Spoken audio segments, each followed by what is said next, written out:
Þá það skýrsla bæjarstjóra. Eiríkur Björn Björgvinsson, bæjarstjóri, tekur til máls. Forseti og ágætu bæjarfulltrúar. Þið svo heppin í dag að ég svo hás að ég þarf ekki margar mínútur í þetta. Síðasti fundur bæjarstjórnar var 3. janúar síðastliðinn. Helstu atriði frá þeim fundi eru að við höfum verið að ganga frá samningum sjúkraflug og sjúkraflutninga vegna ársins 2016. Athugið það. Og erum að vonast til þess að geta klárað einu sinni samninga í byrjun þess árs sem við erum að fara inn í. Það alveg arfa vitlaust að vera alltaf að samþykkja svona samninga eða líka við aftur í tíman. En við höfum í rauninni fengið það fjármagn sem við höfum þurft samkvæmt samningunum vegna ársins 2016 og erum óska eftir því að fá leiðréttingar samkvæmt árinu 2017. Við höfum verið að vinna í ákveðnum verkefnum sem komu vegna aðgerðahópsins sem vann á síðastliðnu ári og mig langar að nefna hérna sérstaklega svokallað línverkefni sem við höfum verið að vinna í og hefur með ágætlega áfram og það ákveðin hópar innan sveitarfélagsins sem eru tilbúin til þess að hefja vera tilraunaverkefni í því að innleiða lín og það reyndar starfsmannaþjónustan hefur nú þegar byrjað á því en við munum fylgja því verkefni áfram að sjálfsögðu eftir og í aðgerðahópnum okkar. Nú Norðurorka veitti samfélagsstyrki í síðustu viku og ég var þar ásamt í að vera líka við á 80 ára afmæli KA í síðustu viku líka. Nú síðan hafa verið fundir í samráðshópunum vegna stjórnsýslubreytinga. Við höfum átt einn fund með hópnum breytingar á umhverfis- og mannvirkjasviðinu og þar vorum að fara aðeins yfir skipulagsbreytingarnar þar. Þannig það vinna í gangi í samráðshópunum. Erum svona að fara af stað á nýju ári. Afsakið.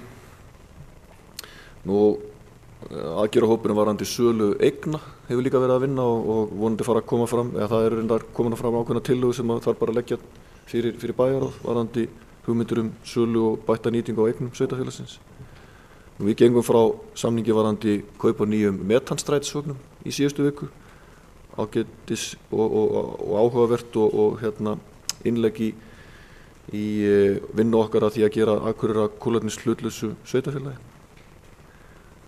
Og síðan var fundur í kjarasamninganefnd. Ég þarf ekkert að fara dýpra í það að vera að fara yfir mál að ég var boðaðinn til kjarasamninganefndar vegna stjórnsýslubreytinga. Við höfum verið að fara yfir samningin vegna móttöku flóttafólks því að hingað að koma ung fjölskylda, 5 manna fjölskylda núna í lok þessa mánaðar til viðbótar við þær fjölskyldur sem komu hingað á síðastliðnu ári. Og við höfum verið að klára að ganga frá samningum við ríkisvaldið vegna þeirra samninga eða vegna þeirra komu. Og í lok síðustu viku þá var haldinn í Reykjavík mjög stór fundur, hugaflugsfundur formennsku Íslands í Norðurskautsráðinu og við vorum nú 12 eða 15 hérna frá Akureyri sem sátum þann fund. Þannig ég held að sjónarmiðum Akureyrar og hafi svo sannarlega verið komið þar á framfæri í þeirri vinnu það hvað við viljum fá og hvað við viljum sjá út úr í tímabili þegar Ísland fer með formennsku í Norðurskautsráðinu að við getum svona búið til eða kannski að styrkt okkar stöðu hér á Akureyri í norðurslóðamálum, nýtt okkur tækifæri.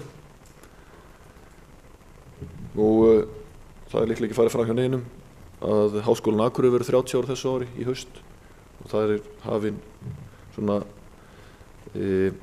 fyrirlestararöð og það var ein slík síðastliðinn föstudag.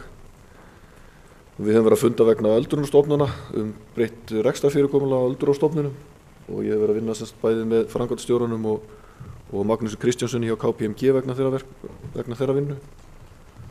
Og síðan voru opnaðar 2 sýningar í listasafninu á Akureyri helgina. Ég búinn að eiga fundi núna vegna færslu á skólaþjónustu, leik og grunnskóla frá fjölskyldusviði til skólasviðs og bara svona til upplýsinga að það fór svolítið styrkt af stað en vinnan gengur mjög vel núna, bara til upplýsinga, það samstarf gengur mjög vel og ég held að okkur sé að takast að ganga í takt eins og ég kalla það í þeirri vinnu. Nú varðandi vinnuna með frumkvöðlasetur og þá vorum við aðeins í gær síðast að skoða aðstöðu og mér var falið að bæjarráði að ganga frá samningum vegna aðstöðu fyrir nýtt frumkvöðlasetur og við vorum að skoða þá aðstöðu í gær og vonandi getum við gengið frá samningum þá aðstöðu sem fyrst. Fulltrúar frá tónræktinni voru hér hjá mér í morgun og voru að upplýsa mig það að þeir eru að missa húsnæði sitt og hafa augastað á nýju húsnæði og eru þess að spyrja sveitarfélagið varðandi frekari stuðning, hvort af honum verður ekki. Og svona í lokin að segja svona frá því að hingað kom í morguntíminn ungur piltur vegna inniaðstöðu fyrir hjólabretti og bara svona segja frá þetta svona til gamans að hann tilkynnti mig þegar hann fór út frá mér að hann hefði þurft að telja sér kjark til að koma og heimsækja bæjarstjórann, sérstaklega þegar hann kom einn, en hann var að hafa gaman að fá hann í heimsókn því að ég held að það eru fáir sem hafa verið eins skelegir og ákveðnir eins og þessi ungi piltur sem kom til mér í morgun þessa og baráttunni fyrir þessa aðstöðu. Hann stóð sig virkilega vel.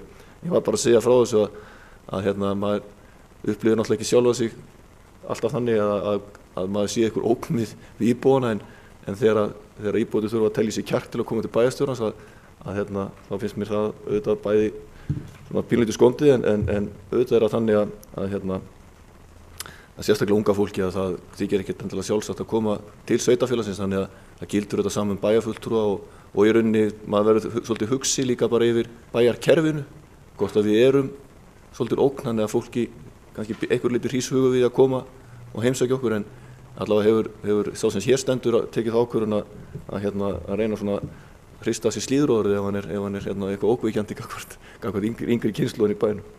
Vek athygli ykkar að algjörlega lokum svo ég segi nú algjörlega lokum, því ég sá nú hittar á lokum, að á morgun minni bæjarfulltrúan að það er samkoma vegna þess að það er 1 ár liðið frá því að sýrlensku fjölskyldunar komu hingað til Akureyrar og ykkur er búið að vera þar sem og íþróttamaður Akureyrar verið einnig valinn á morgun. En læt þetta duga. Takk fyrir. Eiríkur Björn Björgvinsson bæjarstjóri í lokin máli sínu. Í lokin vil ég vekja athygli á eftirtöldum fundargerðum sem eru lagðar fram til kynningar. Afgreiðslufundur byggingafulltrúa 12. janúar 2017, bæjarráð 5. og 12. janúar 2017, kjarasamningsnefnd 7. og 10. janúar 2017, skipulagsráð 11. janúar 2017, velferðarráð 28. desember 2016 og 11. janúar 2017. Hægt er að nálgast fundargerðir á heimasíðu Akureyrar sem fundist slítið kl. 16:47.